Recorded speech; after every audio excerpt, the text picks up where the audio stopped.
and welcome to Hammer Dulcimer Basics, your quick guide to understanding how your hammer dulcimer works. Now, some years ago, John Corbin and his wife Jan were performing on the hammer dulcimer out at Silver Dollar City. And like a lot of people, I knew what a hammer dulcimer was, but I really didn't understand how they worked. So John was kind enough to take a little time and just show me a few simple things that not only helped me to understand how the dulcimer is set up, but it also made it really easy to learn how to play. So I'd like to share some of those simple teachings with you on this little instructional DVD.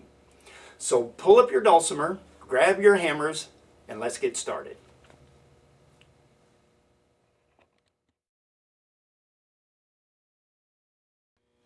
Now, when I first saw the hammer dulcimer, I think like most people, I assumed when you went to play a song, you had to work that whole box. And I thought to myself, well, I'm not even going to try that. That looks way too complicated. So I didn't even attempt the hammer dulcimer. Well, as I said, John was performing at Silver Dollar City at the time, and he was the one that showed me these simple things that helped really break the hammer dulcimer down and make it a smaller instrument, you know, and simpler. Now, the first thing is when we understand this, that the hammer dulcimer is set up in sections. It's set up in keys. So you're only playing in one section basically of the instrument at a time depending on what key the song is in. And that's what these little white markers are doing for us. They're showing us where our different keys are at. So when we don't need the note charts anymore, it's real easy to see where our keys are at. So we start on the first white marker on the right side of the bridge, and that is going to start our scale. Do, re, mi, fa. When you hit that second white marker, we switch to the left side to finish the other four notes of the scale. So we start on that right side, do, re, mi, fa, sol, la, ti, do. Now the note that we started and ended on is letting us know what key that is. So we started and we ended on a D, so that lets us know if we play in this section, we're playing in the key of G. And I got my little song card in the way, but the same token up here, we move up here to this one right here. We start and we end on a G, so that lets us know if we play in that area, we're playing in the key of G. So right there, that simplifies the hammer dulcimer a bunch when you realize you're not working the whole box all at once, trying to find your tune throughout all those strings. Now you're only working, you know, instead of 40-some strings, basically you're working with about 8 to 10 strings is all you're concerned with. And now, going to play a song, when we're first learning how to play the tune, basically it's kind of like just picking out a one-finger song on a piano. But of course, instead of our finger, we're going to be using our mallet. Now, first of all, in holding the mallet, and by the way, there'll be different kinds of mallets as well too. Different builders and different players like different styles of mallets, and regardless of whatever this end of it looks like, pretty much the handles are all fairly similar. So on holding a mallet, basically all you do is your pointy finger will go underneath the curved part right there, your thumb over the top, hold it as loose as you can without dropping it, and then that way the weight of the mallet takes over it and does all the work for us. And the tighter you hold it, the more rigid it'll be, and the less clean the sound will be. So hold it just as loose as you can, without dropping it, basically, is what I always say. Okay, we're going to just do a little bit of Mary Had a Little Lamb. Now, just to let you know, although you can learn the hammer dulcimer by a number system, most of the books will teach you by notes. But they do go ahead and write the name of the note underneath it. So in other words, you still don't have to know music when you use those books. Now, the reason why they got away from the number system is because at first when everybody did a number system to play hammer dulcimer by, it seemed like every writer had their own number system. So every time you switch books, you had to change your number system. Now, for simplicity's sake, I'm doing this song with number system, but more to show you how those different keys work and the advantage and that you get with the hammer dulcimer set up the way it is. So we're going to just play this tune that everybody knows, Mary Had a Little Lamb. We're going to start off with our first mallet. Like I say, it's going to be just like we're one-finger piano playing, but we're going to use our mallet instead. So if your hammer dulcimer isn't numbered, the way I got this numbered to play by my number system right here is the first note, D, is number 1. The second note, E, is number 2, F sharp is 3, G is 4, and then A would be 5. And so if you wanted to number yours to follow along, or I'm sure you can probably just even do this tune without it once you just understand that. So Mary Had a Little Lamb. We'll start at 3. 3, 2, 1, 2, 3, 3, 3, 2, 2, 2, 3, 5, 5. 1, 2, 3, 3, 3, 2, 2, 3, 2, 1. So learning the melody, as I said before, is just like sitting there one-line piano playing. Now, after you get the song figured out, you're going to want to start adding a little harmony to it so it doesn't sound like you're doing just a one-finger piano song. So the first harmony they'll teach us in the book is what's called a drone harmony, like the mountain dulcimer uses, or a bagpipe uses for that matter. And what the drone harmony is whatever key you're playing in, the first marker on the right, on the white marker, on the left side of that marker is the 5th note of the key. So that is the note that will drone with anything you're playing in that key. So once we learn where the song is, and we want to start adding harmony to it, we just keep playing that drone note with it, and it's on the left side of that first white marker.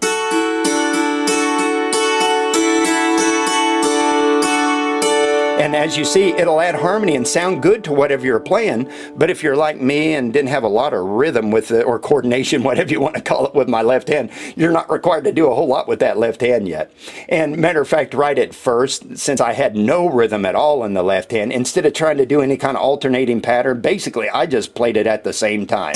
Every time my right hand went down to play a note, I let my left hand drop down to do that drone in there.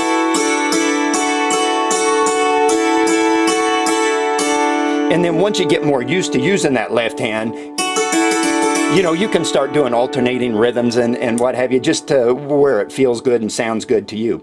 Now, one of the things that the beginner book will do to teach you how to get that left hand working a little bit better is when they first start off teaching you just the single melody, because before you try to add harmony at all, you want to make sure you know that song good.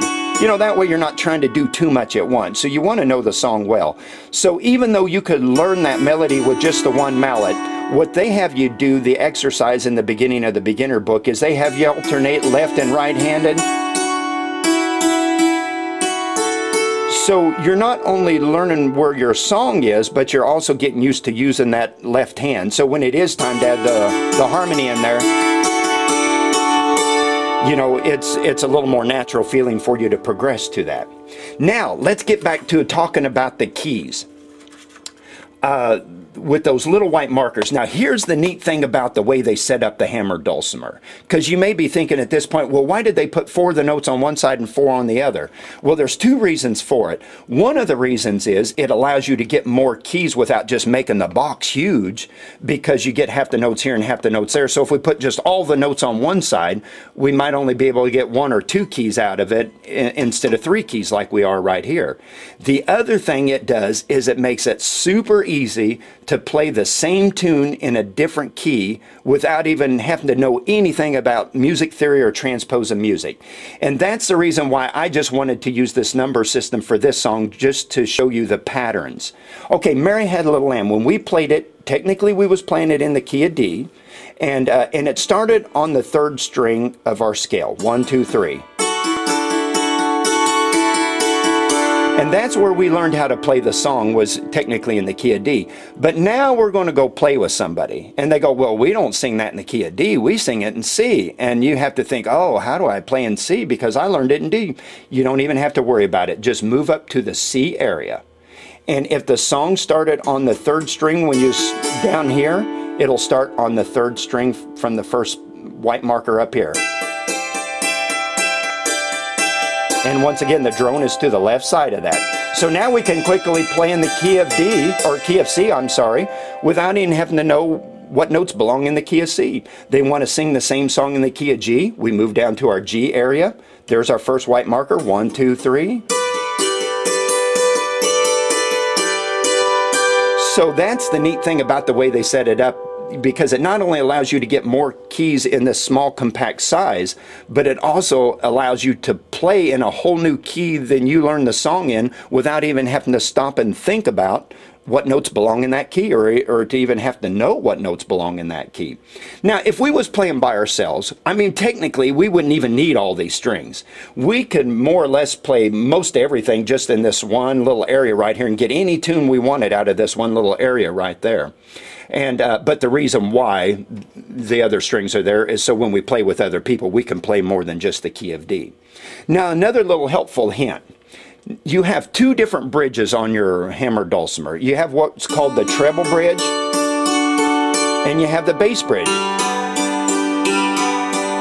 Of course, the bass bridge is the one that has your low notes on it, and the treble bridge is the one that has your higher notes on it.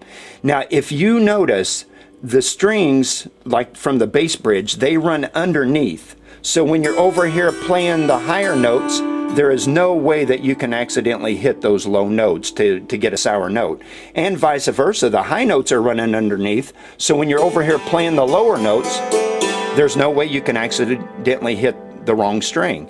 And that's why you want to stick closer to the bridge when you're playing, because you get out in the center where they do crisscross, then you can't accidentally hit the wrong string. So you want to stick closer to the bridge. Now, one or two things. You can use your bass bridge to just provide low notes for this key that you're playing in, like Amazing Grace. It needs a lower note down there, so if we go straight across,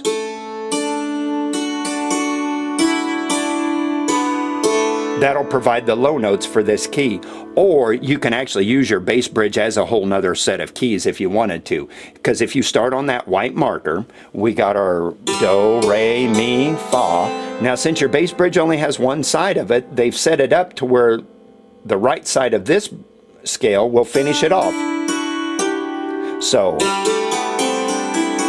your bass bridge can either be used for one or the other, just to provide low notes for the key you're playing in over here, or to provide a whole extra key for you to play in. So instead of a high G, you can also play a low G now as well too.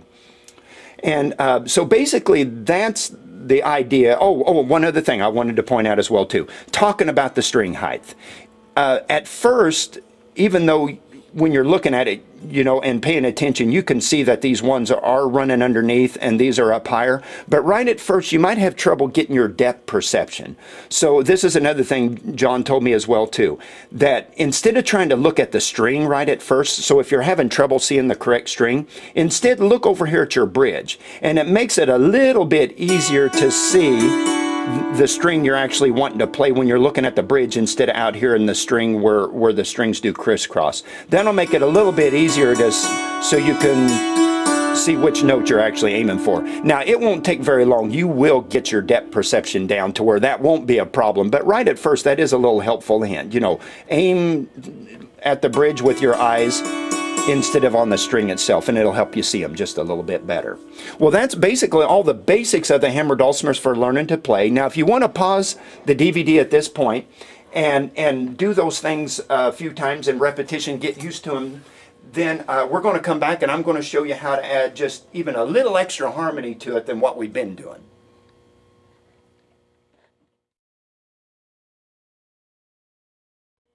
Okay, now that you've had a chance to work on what we've done to this point, you know, getting your melody down, adding the drone, and then maybe even you've had a chance to play the same tune up in the different keys, just to give you the idea of how the patterns work the same. Now, that's basically how they're going to teach every tune in the Mountain Dulcimer book. They're going to first of all have us do our melody. Then after you learn the melody, they're going to have us start off with a simple harmony like the drone. Now say though, you've gotten to the point where you're feeling comfortable doing that. You're feeling comfortable doing your melody, adding the drone, and you get to certain points in the song where your ear is kind of telling you, you know, right there, I want something a little bit better. I want a little bit better harmony than that drone in this spot. Well, the next harmony they teach us is a third. And what a third is just wherever your note is, if you just skip one string down, that's your third. Anywhere you go on the hammer dulcimer, just skip a string, you got a third. So you're sitting there playing along, doing your drone. You get to those spots where you feel like you need a better harmony, just pop in a third.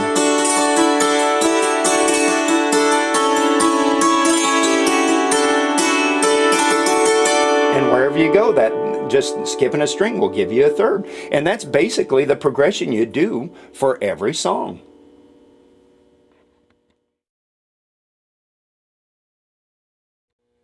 Okay, tuning the hammer dulcimer. Now, the nice thing is, all the hammer dulcimers we sell, they are well-made instruments, you know, and they do hold their tune well. But eventually, of course, there's going to come the time you're going to have to tune your hammer dulcimer, especially if you tote it around a lot, take it indoors, outdoors, and so forth. Now, with multiple string instruments like the hammer dulcimer, personally, I don't even try to do it by ear. I just go right directly to my electronic tuner. And but if you have an ear for it, or if you want to use a piano, you can sure do so. Now, the note charts that are underneath, they'll let you know what the notes are supposed to be. So you know that with the note chart, with the D underneath your note chart, you know that that string is supposed to be a D. Well, if you have another instrument, piano or whatever to tune to, you could hit the D on the piano and tune it to match by ear or a pitch pipe. But if you do want to get real lazy about tuning, these electronic tuners are great. And there is a whole nother section on using an electronic tuner, but I'll briefly give you the idea. Now, your hammer dulcimer also comes with a tuning wrench, like so. And sometimes they'll be L-shaped, sometimes a T-handle shape. Different people like different things. And then your tuning wrench is what you put on your zither pin tuner over here. And so we're going to turn on our electronic tuner. We pluck the string, and it tells us what note we heard. Now, we know the D is the note we're looking for, but just to give you an idea how it works, I'm going to pluck the wrong string. Okay, D is what we're looking for, but say it lights up a C sharp instead. Well, you just keep turning the knob until you would see the D note come on. Now, once you know you're the D, you got the D on, you know you're close. So once we got the right note appearing in our screen, then we look to our little needle readout. Now, I'm going to purposely tune him down just a little bit. Okay, so now the readout, it's showing me I am a D, but I'm a little low. We want that readout to get dead center where the green light is. And so we just keep slowly turning until the needle gets dead center and we're a perfect pitch. Now if we go too high, I'm going to purposely do that, go a little too high, and it gets into the yellow. That means we're still a D, but we're not perfect pitch. So we come on down till we get that needle just dead center. Now, you can zero it in like I did with that one and get a perfect D out of it.